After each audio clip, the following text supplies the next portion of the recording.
Hola profesora y buenas tardes a todos. Hoy queremos compartirles el proyecto final de bioestadística que hemos titulado como Determinantes de los niveles plasmáticos de retinol y betacaroteno, realizado en la Facultad de Ciencias de la Ingeniería y Tecnología de la Universidad Autónoma de Baja California. Somos el equipo número 5 y fue realizado por Dayana Daler Lechuga Ojeda, Maciel Herrera Jocelyn Daniela y Xiomara Insunza Bastidas, con fecha de 1 de diciembre del 2024, desde Tijuana, Baja California. Este trabajo surge de la inquietud por entender cómo factores como el tabaquismo y la edad influyen en los niveles plasmáticos de estas importantes vitaminas, ya que estos niveles están relacionados con la prevención de enfermedades crónicas. Los carotenoides, como el retinol y el betacaroteno, son compuestos naturales presentes en frutas y verduras, reconocidos por su papel esencial en el organismo. Más allá de aportar color, a los alimentos tienen funciones clave como mantener la salud visual, especialmente en la visión nocturna, ya que son fundamentales para el funcionamiento de los fotorreceptores en la retina. Fortalecer el sistema inmunológico protegiendo contra infecciones. Contribuir a la salud de la piel y las mucosas, lo que ayuda a mantener barreras naturales frente a agentes patógenos. Y también reducen el riesgo de enfermedades crónicas como ciertos tipos de cáncer, enfermedades cardiovasculares y trastornos oculares degenerativos. En este proyecto nos enfocamos en cómo el tabaquismo afecta a la biodisponibilidad de estos compuestos. Estudios previos han mostrado que fumar puede dañar el revestimiento del estómago y el intestino delgado, que son clave para la absorción de nutrientes. Además, el tabaquismo genera estrés oxidativo, que es un proceso que puede reducir la capacidad del cuerpo para metabolizar y utilizar de manera efectiva estos nutrientes. Nuestro objetivo principal fue analizar las relaciones entre el consumo y la absorción de retinol y betacaroteno, considerando cómo estas variables cambian según el hábito de fumar y la edad. Esto incluye identificar patrones que nos permiten entender por qué los niveles plasmáticos de estas vitaminas son menores en fumadores y cómo estos factores interactúan entre sí. Los hallazgos de este análisis podrán contribuir a diseñar estrategias de prevención y educación, especialmente en poblaciones vulnerables como los fumadores y adultos mayores. Nuestra hipótesis se basa en la premisa de que los no fumadores presentan una mayor absorción de retinol y betacaroteno en comparación a los fumadores. Esto se debe a que el consumo del tabaco afecta negativamente la digestión y absorción de nutrientes, disminuyendo así la producción de enzimas y ácido estomacal necesarios para metabolizarlos de manera adecuada. Para validar esta hipótesis, trabajamos con varias variables importantes. Con la razón retinol no fumadores, que esta representa la proporción entre el retinol consumido y absorbido en plasma en no fumadores. La razón retinol fumadores, calculada de manera similar, pero en fumadores. Razón betacaroteno no fumadores, que es una relación entre el consumo y la absorción del betacaroteno en no fumadores. La razón betacaroteno fumadores, que es el equivalente en fumadores. Y por último, con la edad de fumadores y no fumadores. Consideramos estas variables para evaluar si existe un efecto adicional en la edad en la absorción. Una vez que se conocían las variables con las que se iban a trabajar, se siguió con el análisis descriptivo, que consiste en tablas de frecuencia, gráficos que representen las tendencias y los cálculos de medidas estadísticas. Iniciamos con la comparación de razón de retinol de no fumadores con la razón de retinol de fumadores. Esto Como podemos observar, tenemos los gráficos, histogramas, donde los dos están sesgados a la derecha. Sin embargo, en lo de no fumadores, estos van desde el 0 al casi 5 miligramos por decilitro, mientras que en la de fumadores va de 0 a 3 miligramos por decilitro. Esto nos dice en teoría que los fumadores están reteniendo menos que los no fumadores. Siguiendo con el cálculo de medidas estadísticas, podemos observar que en el caso de los no fumadores son valores más altos, lo cual son más altos y tienen una distribución más dispersa y sesgada positivamente comparados con los de fumadores, lo cual, repito, confirma un poco la teoría, por así decirlo. Luego seguimos con la razón de betacaroteno de fumadores y la de no fumadores, que en este caso, como podemos observar, igual en el histograma siguen estando sesgados a la derecha. Sin embargo, se ve que en la de fumadores estos valores son más altos que en la de no fumadores. Por el contrario, sus cálculos de medidas estadísticas nos dicen que en la de no fumadores tienen valores más altos y estos están mejor distribuidos y más concentrados y simétricos. Sin embargo, el conjunto de estos datos no nos dicen algo significativamente estadístico que pueda comprobar la teoría, ya que todas estas diferencias son casi mínimas, inexistentes y podrían deberse a otros factores, no necesariamente al hábito de fumar. Siguiendo con el análisis interferencial, están los parámetros que se establecieron, los parámetros probacionales, que en este caso se agarraron los mismos 4 parámetros, que es la razón beta-caroteno consumido y lo retenido en el plasma de los fumadores y de los no fumadores. También se tiene la razón de retinol consumido y retenido en el plasma, igual de fumadores y no fumadores. Para calcular los intervalos de confianza se utilizó el modelo para diferencias de medias con varianzas conocidas. Esto para poder cuantificar el impacto negativo que va a tener el tabaquismo sobre la absorción de estos nutrientes. Para los dos se usó un intervalo de confianza del 95%. Para el caso de la razón de betacaroteno consumido y retenido en el plasma de los no fumadores y la razón de retinol consumido y retenido en el plasma de no fumadores, igual se usó una fórmula para calcular solo una muestra, no usar todos los datos para que esto fuera más como correcto, equilibrado. En los dos casos, los intervalos, como se pueden observar, son muy pequeños, lo que nos dice que no es una diferencia significativa que nos puedan confirmar nuestra teoría. Por ello,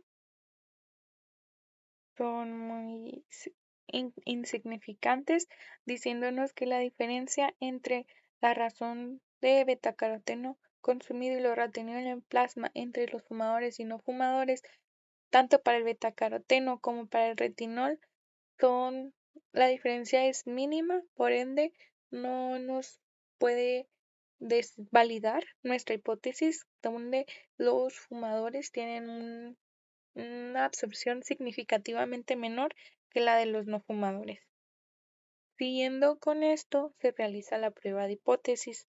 que para esto ya se tiene que tener 100% claro cuál es la hipótesis inicial, que en nuestro caso, como ya se ha mencionado varias veces anteriormente, es que hay una diferencia significativa entre las razones de consumo y la absorción en plasma de macronutrientes entre los fumadores y no fumadores. Mm, La hipótesis nula sería lo contrario de la hipótesis inicial, que en este caso sería que no existe una diferencia significativa entre la razón de lo consumido en el plasma de macronutrientes con los fumadores y no fumadores. Para ello se realizó,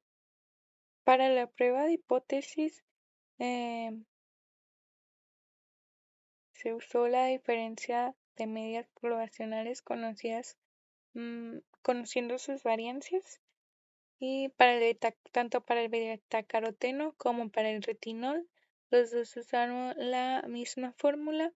y se usaron un nivel de significancia del 0.5 para los dos, obteniendo un valor crítico de 1.64 en ambos casos.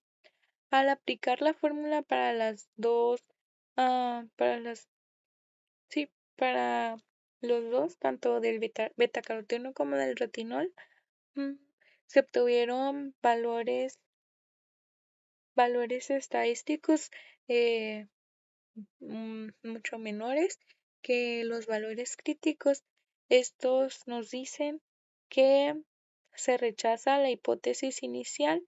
que era que existe una diferencia significativa entre lo retenido en el plasma de fumadores y no fumadores, pero se valida o se acepta la hipótesis nula, que nos dice que no existe una diferencia significativa entre estos dos. Basándonos pues en estos datos que obtuvimos con el 95% de confianza, pues se observó o se concluyó que lo planteado en un inicio no era del todo correcto, o no era del todo correcto, y pues nuestra hipótesis por ahora sería que eh, no existe, bueno, hasta ahorita lo que llevamos se ha comprobado que no existe una gran diferencia entre lo que absorbe de vitaminas una persona que fuma y una que no. Para la realización del análisis de correlación de este proyecto, eh, primero se identificaron las variables dependientes e independientes, las cuales como dependientes se consideraron la razón de betacaroteno para fumadores y no fumadores y la razón de retinol para fumadores y no fumadores. Como variable independiente para cada una de las variables dependientes se eligió la edad,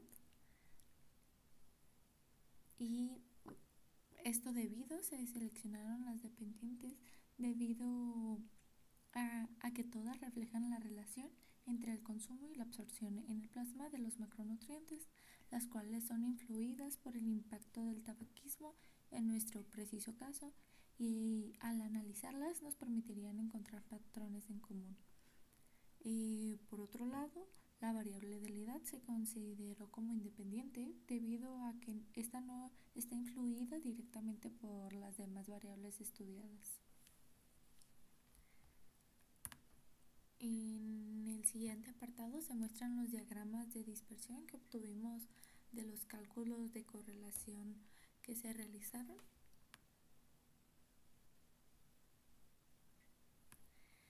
Estos cálculos de correlación se realizaron con el coeficiente de correlación de Pearson, el cual nos ayuda a medir la dirección de la relación lineal entre las dos variables que nosotros o de las variables más bien que nosotros sometimos a estudio. Para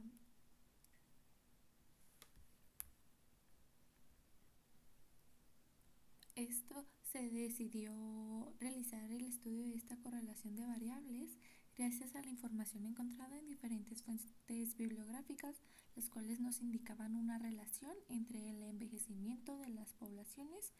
y los cambios que ocurrían en el sistema digestivo debido a esto como la reducción en la eficiencia de la absorción intestinal, lo cual conllevaba una disminución para conservar los macronutrientes en el cuerpo. En el siguiente apartado se muestra la fórmula general de Pearson y las otras fórmulas que se utilizaron para la obtención de estos coeficientes. En la obtención de los coeficientes para cada una de nuestras variables, en su mayoría se obtuvo un coeficiente de relación negativo débil, lo cual nos indicó que no hay una relación significativa entre estas variables, por lo cual nos indica que la edad no influye tanto como lo pensábamos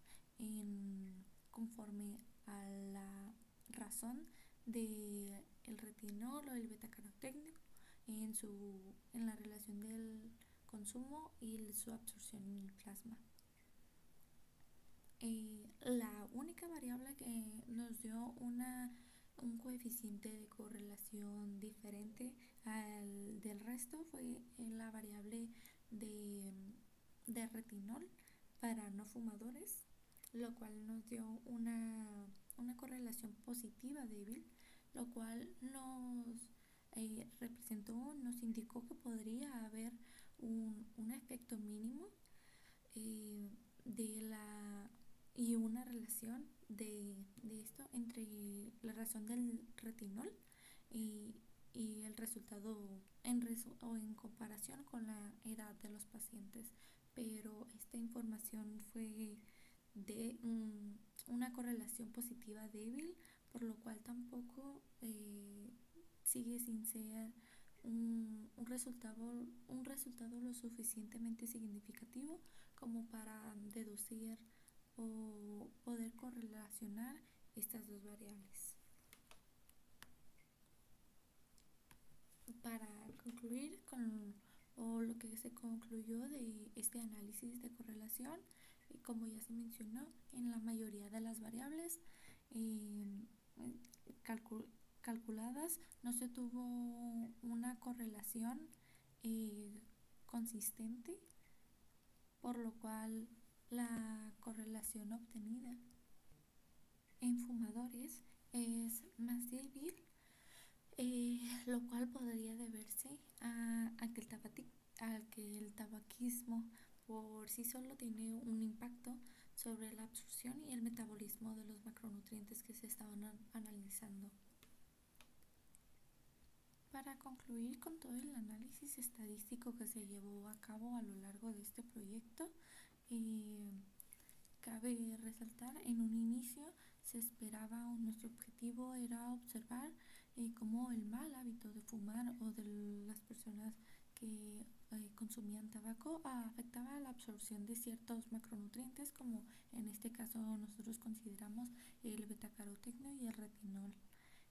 Pero al pasar el tiempo y los diferentes tipos de análisis realizados,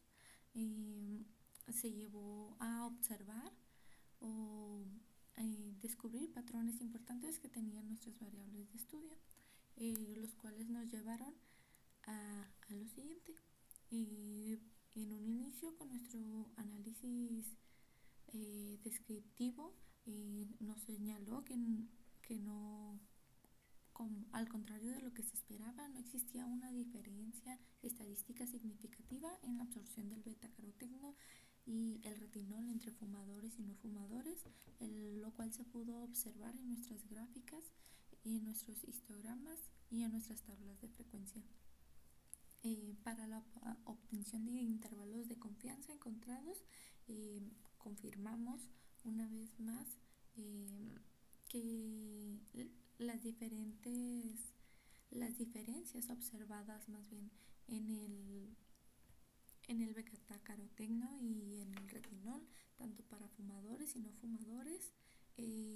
pueden deberse a diferentes razones al azar que no sean precisamente por la influencia del tabaco que presentaban los pacientes. Y por otra parte, al realizar nuestra prueba de hipótesis, no, esto nos llevó a que la hipótesis nula no fue rechazada, lo cual no significó que esta estuviera del todo correcta, más sin embargo, sí nos indicó que no había lo suficiente información o no eran lo suficiente relevantes o significativos los datos obtenidos para poder acertar o negar la hipótesis nula, eh, y mostrando que no teníamos la suficiente evidencia para afirmar nuestro supuesto de que los macronutrientes y la absorción de estos en pacientes que consumían tabaco disminuía o aumentaba conforme debido a estos y los riesgos o consecuencias que conlleva el tabaco y cómo afectan estos a nuestro cuerpo. Y para finalizar, también cabe recalcar, se realizó por otra parte un análisis de correlación en la cual elegimos como otra variable de estudio, la variable de la edad, que fue separada para nuestros pacientes, que eran las variables de la edad para pacientes no fumadores y fumadores. Y al realizar esto, los diagramas de dispersión no obtuvimos de nuevo lo esperado, que era una recta o una dirección más lineal de los datos, por lo cual tampoco se encontró información relevante de que el consumo y la absorción de estos macronutrientes iba disminuyendo conforme al avance o el envejecimiento. Esto nos puede llevar o nos llevó más bien a concluir que de lo contrario a la información que hay presente en varias fuentes de información que indican lo contraproducente que puede ser las afecciones o el consumo del tabaco, y no en este caso no se presentó una gran relevancia, por lo cual se resalta el hecho de realizar más estudios a esta necesidad y a seguir investigando los efectos del tabaquismo para negarlos o aceptarlos. También esta investigación puede ser una premisa o información valiosa para otras personas que piensen iniciar o partir del mismo supuesto del cual nosotros iniciamos, y darles un aviso o sugerencia de que probablemente ese no sea el camino adecuado para continuar con una investigación similar al supuesto que en nuestro caso se realizó. Esto sería todo por nuestra parte. Muchas gracias por vernos y escuchar.